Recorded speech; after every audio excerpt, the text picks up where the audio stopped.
जय हिंद साथियों। आज की इस वीडियो में यहाँ पे हम कवर करने वाले हैं साइंस से रिलेटेड कुछ ट्रेंडिंग क्वेश्चंस, जो कि जितने भी क्वेश्चंस हैं वो आपके ऑल गवर्नमेंट जॉब्स के लिए इम्पॉर्टेंट क्वेश्चंस है। इस वीडियो में आपको बायोलॉजी से रिलेटेड क्वेश्चन आंसर मिलने वाले हैं, जो कि आपके कॉम्पिटिटिव एग्ज़ाम्स के लिए very very most important questions है। यहाँ एक एक क्वेश्चंस को बिल्कुल बारीकी से, बिल्कुल आसानी तरीके से समझेंगे, जो कि ये है ट्रेंडिंग क्वेश्चंस हैं। इसे आप अवश्य अपने नोट पर नोट डाउन कर लीजिएगा। चलते हैं अपने क्वेश्चंस की तरफ। देखिए यहाँ पे क्वेश्चन नंबर फर्स्ट क्या कह रहा है। यहाँ पे देखिए क्वेश्चन नंबर फर्स्ट की ओर चल रहे हैं। देखिए क्वेश्चन नंबर फर्स्ट कह रहा है कि मानव शरीर ह्यूमन बॉडी में रक्त की अशुद्धियाँ जो है शुद्धिकरण की प्रक्रिया को क्या कहा जाता है। मानव शरीर ह्यूमन बॉडी में रक्त के शुद्धिकरण की प्रक्रिया को क्या कहा जाता है। तो इस प्रक्रिया को डायलिसिस कहा जाता है। आप समझते हैं डायलिसिस होता क्या है। डायलिसिस की यह एक प्रक्रिया तब अपनाई जाती है जब किसी व्यक्ति की किडनी ठीक से काम नहीं करती है। यानी किडनी जो होता है वो किडनी के माध्यम से ही हम अपने ब्लड को शुद्ध करते हैं। जब यही किडनी हमारा काम नहीं करता है तो डायलिसिस जो प्रोसेस होता है, इस प्रोसेस के माध्यम से ब्लड को शुद्ध किया जाता है। अब चलते हैं अपने क्वेश्चन नंबर नेक्स्ट की तरफ। अब देखिए यहाँ पे क्वेश्चन नंबर नेक्स्ट कह रहा है कि इलिसा प्रणाली यानी इलिसा सिस्टम द्वारा किस रोग का पता लगाया जाता है। तो इलिसा प्रणाली जो है, इलिसा सिस्टम होता है, इसके माध्यम से हम HIV का जो है वो पता कर पाते हैं। अब देखिए यहाँ पे जो है इलिसा जो सिस्टम है उसके द्वारा एड्स HIV वायरस रोग का पता लगाया जाता है। अब देखिए क्वेश्चन नंबर नेक्स्ट। यहाँ पे देखिए क्वेश्चन नंबर नेक्स्ट कह रहा है कि रक्त मानव शरीर के संचार प्रणाली किसके तहत महाधमनी में प्रवेश करता है। रक्त मानव शरीर में संचार प्रणाली किसके तहत महाधमनी में प्रवेश करता है। तो इसका करेक्ट आंसर जो हो जाएगा बाएं शिरा के तहत महाधमनी में प्रवेश करता है। अब अपने क्वेश्चन नंबर नेक्स्ट की ओर बढ़ते हैं। यहाँ पे देखिए कह रहा है कि लाल रक्त का जीवन काल कितना होता है। यानी RBC का जो है वो जीवन काल कुल कितना होता है। तो उसका जीवन काल जो दोस्तों हो जाएगा 120 दिन होता है। अब बढ़ते हैं अपने क्वेश्चन नंबर नेक्स्ट की तरफ। यहाँ पे देखिए कह रहा है कि श्वसन के दौरान ली जाने वाली सबसे बड़ी गैस कौन सी होती है। श्वसन के दौरान ले जाने वाली सबसे बड़ी गैस जो होती है वो नाइट्रोजन होती है, जिसका सिंबल N होता है। ठीक है।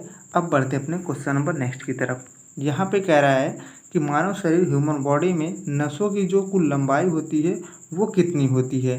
तो नसों की जो लंबाई होती है मानव शरीर में नसों की जो कुल लंबाई होती है वो 97,000 किलोमीटर होती है। अब बढ़ते अपने क्वेश्चन नंबर नेक्स्ट की तरफ। यहाँ पे देखिए थोड़ा सा इंटरेस्टिंग क्वेश्चन है। ये देखिए कह रहा है कि बुढ़ापे में इंसान की हड्डियाँ कमज़ोर क्यों हो जाती हैं। अक्सर ये प्रॉब्लम सब लोग फेस कर पाते हैं। जो कह रहा है कि बुढ़ापे में इंसान की हड्डियाँ क्यों कमज़ोर हो जाती हैं। तो इसका साधारण व सिंपल आंसर जो है वो कैल्शियम की कमी से बुढ़ापे में इंसान की हड्डियाँ कमज़ोर हो जाती हैं। यानी कि जो इंसान की हड्डियों की मजबूती देता है वो कैल्शियम ही हमारे हड्डियों को मजबूती दे पाता है। जब हमारे शरीर में, हमारे हड्डियों में कैल्शियम की कमी हो जाती है तो इंसान की हड्डियां जो हो जाती है वो बिल्कुल कमज़ोर होने लगती हैं।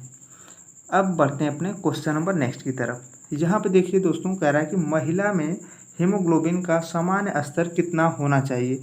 महिलाओं में जो रेट है वो हीमोग्लोबिन का सामान्य स्तर पर कितना होना चाहिए।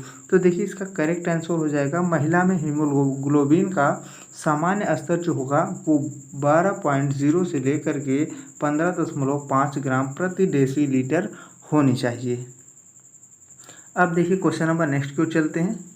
यहाँ पे देखिए क्वेश्चन नंबर नेक्स्ट कह रहा है कि कीड़ों का अध्ययन करने वाला विज्ञान क्या कहलाता है। कीड़ों का अध्ययन किस विज्ञान के अंतर्गत किया जाता है।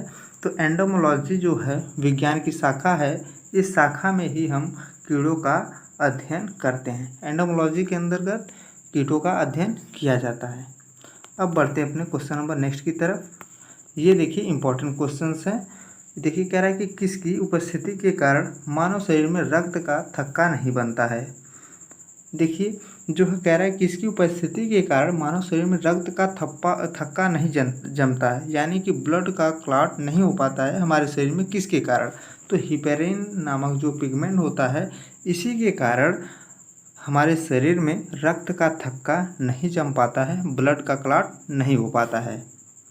अब बढ़ते हैं अपने क्वेश्चन नंबर नेक्स्ट की तरफ। यहाँ पे देखिए कह रहा है कि शरीर में अमीनो अम्लों की संख्या कितनी होती है। शरीर में अमीनो अम्लों की जो संख्या होती है वो जो हो जाती है 22 होती है।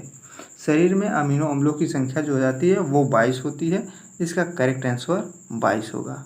अब बढ़ते हैं क्वेश्चन नंबर नेक्स्ट की तरफ। ये देखिए अक्सर लोगों के मन में ये सवाल हमेशा पैदा ही होता रहता है। सवाल क्या कह रहा है कि पेशाब में बदबू क्यों होता है। पेशाब में बदबू क्यों हो जाता है? तो हमारे जो पेशाब में होता है वो यूरिया पाया जाता है। यूरिया के कारण पेशाब में बदबू आती है। इसका कुछ और रीज़न नहीं है, बल्कि यूरिया ही जो होता है इसके कारण ही हमारे पेशाब में बदबू आती है, गंध आता है। अब बढ़ते हैं अपने क्वेश्चन नंबर नेक्स्ट की तरफ। यहाँ पे देखिए कह रहा है कि मिनी माता रोग किसके कारण होता है। मिनी माता रोग किसके कारण होता है? तो ये जो इसका करेक्ट आंसर हो जाएगा पानी में मरकरी के प्रदूषण से होता है। पानी में मरकरी के प्रदूषण से ही मिनी माता रोग होता है। अब देखिए क्वेश्चन नंबर नेक्स्ट यहाँ पे कह रहा है कि मानव शरीर की सबसे छोटी ग्रंथि कौन सी है। मानव शरीर की सबसे छोटी ग्रंथि यानी स्मॉलेस्ट ग्लैंड जो होती है वो कौन होती है? तो जो पिट्यूटरी ग्लैंड होती है ये मस्तिष्क में पाई जाती है। यही जो होती है हमारे शरीर की सबसे स्मॉलेस्ट ग्रंथि होती है। अब बढ़ते हैं क्वेश्चन नंबर नेक्स्ट की तरफ। यहाँ पे देखिए कह रहा है कि रक्तचाप को मापने वाले यंत्र को क्या कहते हैं। रक्तचाप किस यंत्र के द्वारा मापा जाता है? तो इसका जो है साधारण व सिंपल सा आंसर है स्फेग्मोमीटर। ये इंपॉर्टेंट क्वेश्चंस हैं। जो है स्फेग्मोमीटर के ही द्वारा रक्तचाप को मापा जाता है, यानी ब्लड प्रेशर को मापा जाता है।